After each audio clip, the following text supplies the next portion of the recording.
rizkinya itu sesuai dengan takarannya. Dan subhanallah, Allah bikin dia menderita hidup. Man kanatid dunya hammahu, ini buat semua ya.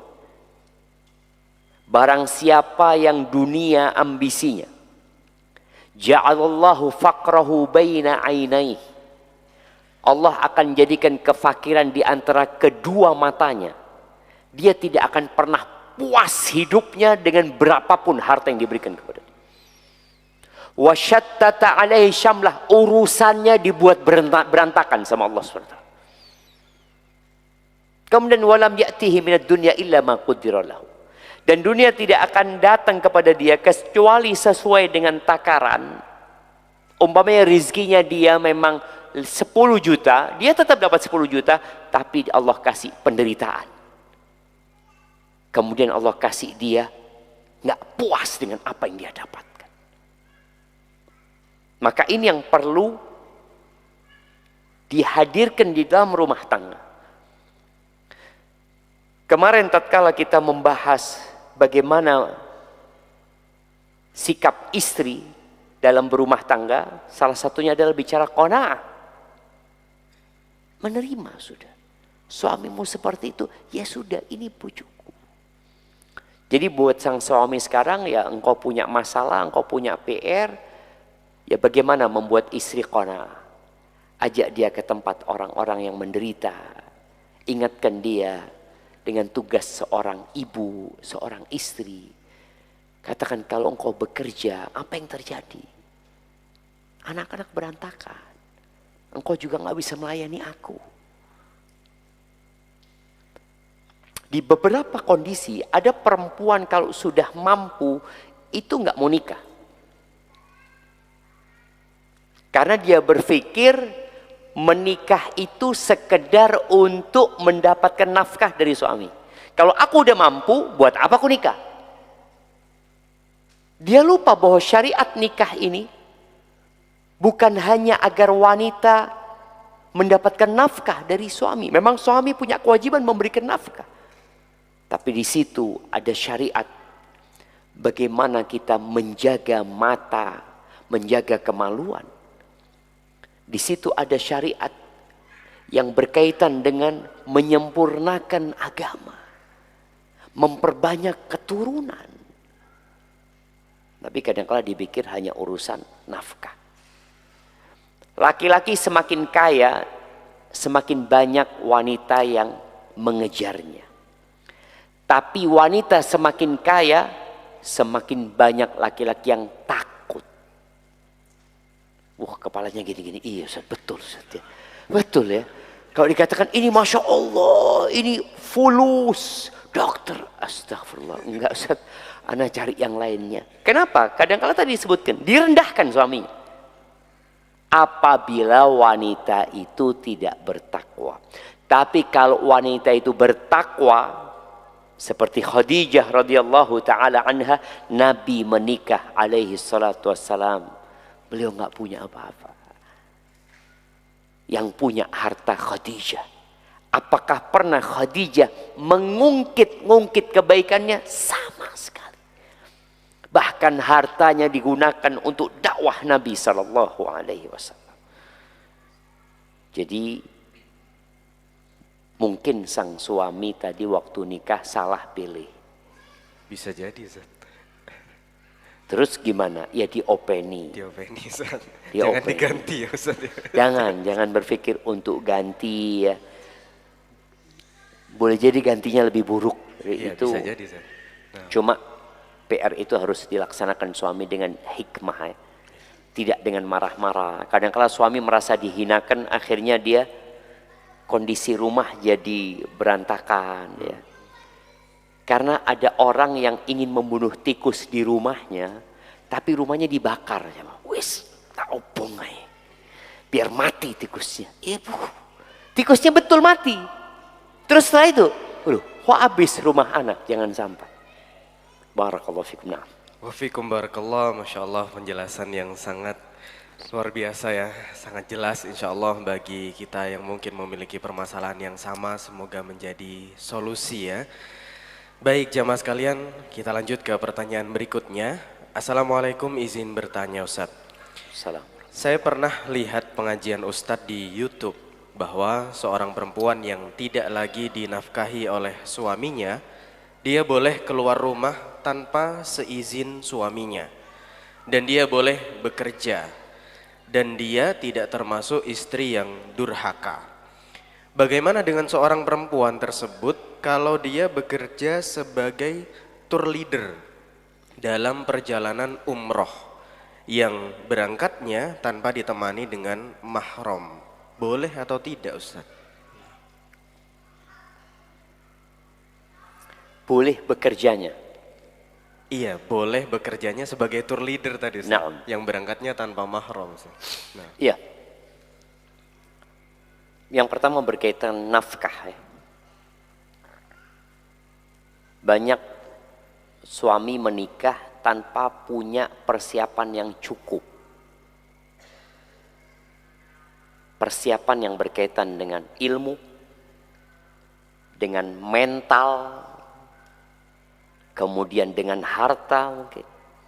Sehingga tatkala dia menikah, dia santai aja tidak memberikan nafkah dan tidak merasa berdosa. Apa yang perlu dilakukan istri?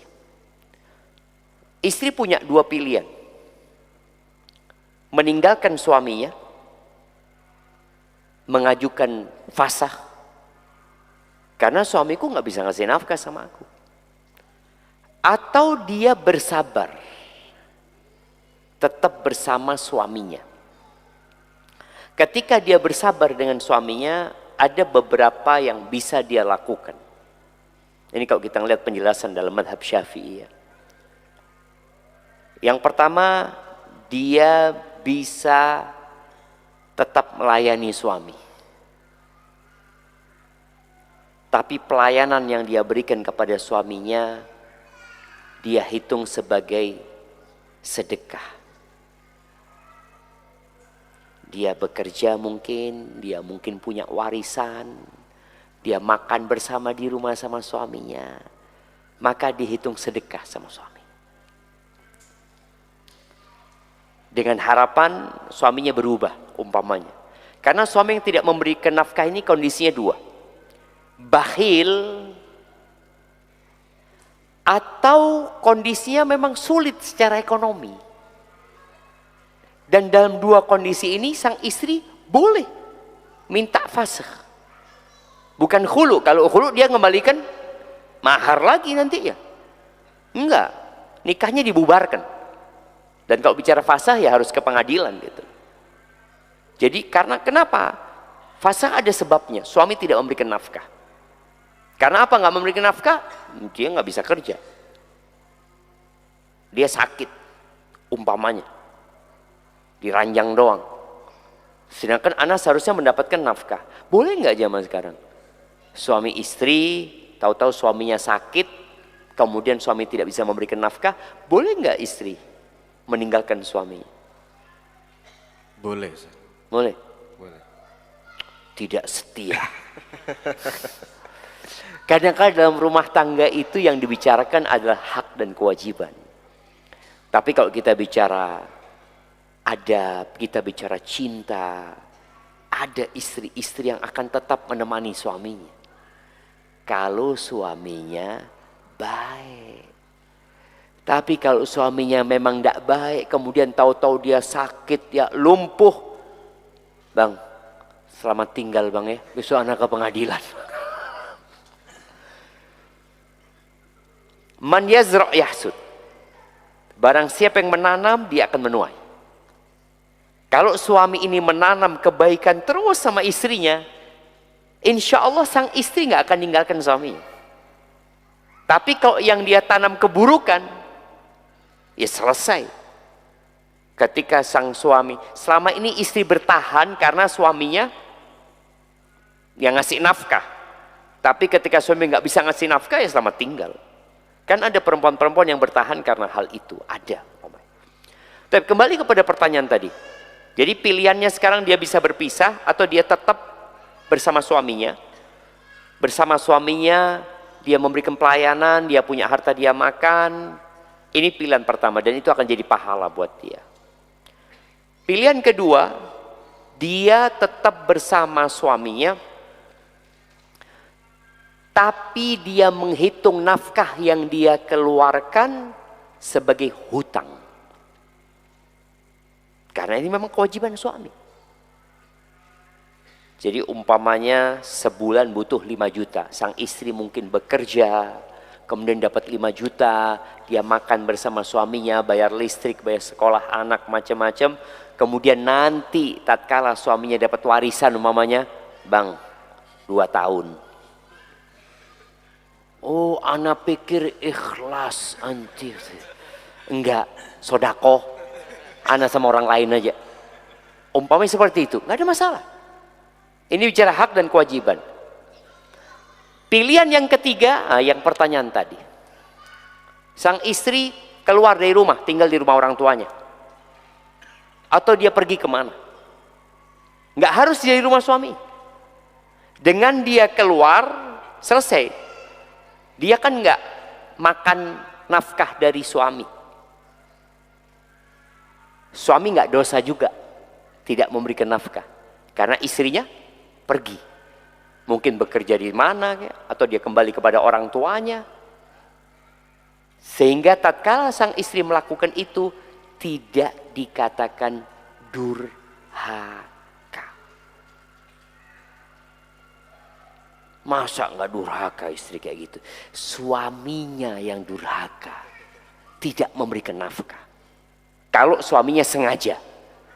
Tapi kalau suaminya tidak mampu, ya dia nggak dosa memang. Maka dia berikan kesempatan, fadhol istriku, aku nggak mampu.